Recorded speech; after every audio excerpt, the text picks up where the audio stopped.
Hey everyone, I am Andrisha और आज हम लोग पढ़ने जा रहे हैं स्टमक के बारे में।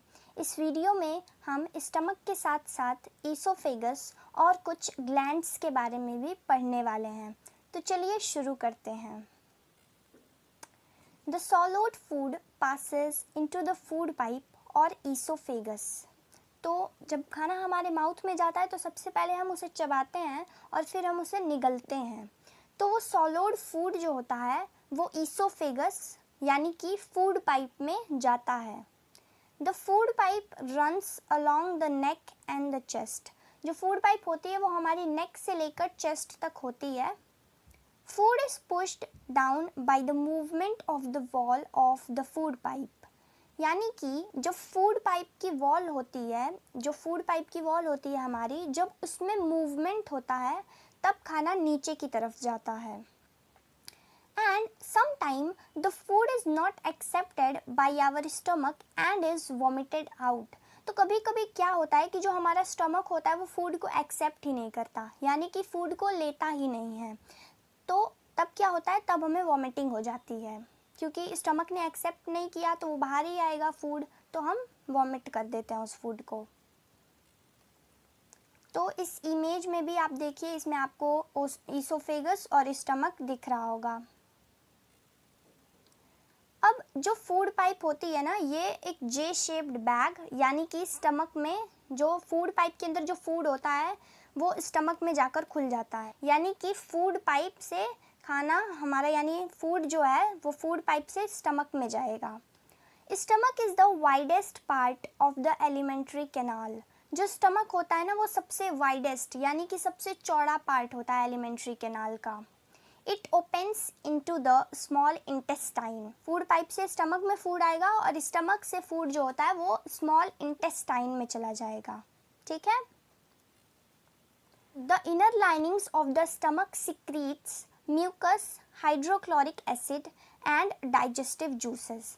तो जो इनर लाइनिंग होती है स्टमक की, ये म्यूकस, हाइड्रोक्लोरिक एसिड और डाइजेस्टिव जूसेस सिक्रीट करती है। अब देखते हैं कि इन तीनों का फंक्शन क्या होता है। तो जो म्यूकस होता है वो जो लाइनिंग होती है स्टमक की उसे प्रोटेक्ट करता है। किससे प्रोटेक्ट करता है? हाइड्रोक्लोरिक एसिड से। तो अब हाइड्रोक्लोरिक एसिड क्यों होता है हमारे स्टमक में, क्या ज़रूरत है उसकी? So the hydrochloric acid kills many bacterias that inter along with the food. अब जो खाना हम खाते हैं उसमें बैक्टीरियाज होते हैं। क्या होते हैं? बैक्टीरियाज होते हैं। इन बैक्टीरिया को मारने के लिए ही हमारे स्टमक में हाइड्रोक्लोरिक एसिड होता है। और हाइड्रोक्लोरिक एसिड जो होता है ना, ये एसिडिक मीडियम बनाता है स्टमक में, जिससे डाइजेस्टिव जूस एक्ट करे, यानी डाइजेस्टिव जूस जिससे वर्क कर सके। ठीक है। अब जो स्टमक में जो डाइजेस्टिव जूस होता है ना, ये क्या करता है, ये प्रोटीन को सिंपल सब्सटेंसेस में ब्रेक कर देता है। मैंने आपको इंट्रोडक्शन में ही बता दिया था कि पूरे डाइजेशन में ना कम्प्लेक्स सब्सटेंसेस को, कम्प्लेक्स जो कंपोनेंट्स होते हैं फूड के, उन्हें सिंपल सब्सटेंसेस में चेंज किया जाता है। तो जो स्टमक में डाइजेस्टिव जूस होता है ये प्रोटीन को सिंपल सब्सटेंसेस में चेंज कर देता है, कन्वर्ट कर देता है। अब कुछ ग्लैंड्स के बारे में भी हमें पढ़ना है। ठीक है। जैसे कि मैंने आपको बताया था कि हमारे एलिमेंट्री कैनाल से कुछ ग्लैंड्स भी जुड़े हुए हैं। तो कौन कौन से ग्लैंड्स हैं वो? तो 3 ग्लैंड्स हमारे एलिमेंट्री कैनाल से जुड़े हुए हैं। एक तो हमारा है सेलिवरी ग्लैंड, फिर है हमारा लिवर और है हमारा पैनक्रियाज। तो सेलिवरी ग्लैंड के बारे में हम पढ़ चुके हैं। अब हमें लिवर और पैनक्रियाज के बारे में पढ़ना है, तो उसके बारे में हम इस वीडियो में पढ़ेंगे। So the liver is a reddish brown gland situated in the right side of the body. जो लिवर होता है ना, एक रेडिश ब्राउन कलर का ग्लैंड होता है जो कि राइट साइड, हमारी बॉडी के राइट साइड में होता है ये लिवर। और जो लिवर होता है ना, ये सबसे बड़ा ग्लैंड होता है, एलिमेंट्री कैनाल का सबसे बड़ा ग्लैंड होता है, मतलब हमारी बॉडी का सबसे बड़ा ग्लैंड होता है। ठीक है। It secretes bile juice that is stored in गैल ब्लैडर। अब जो लीवर होता है ना, ये बाइल जूस सिक्रीट करता है, बाइल जूस रिलीज करता है, और ये बाइल जूस गैल ब्लैडर में स्टोर होता है।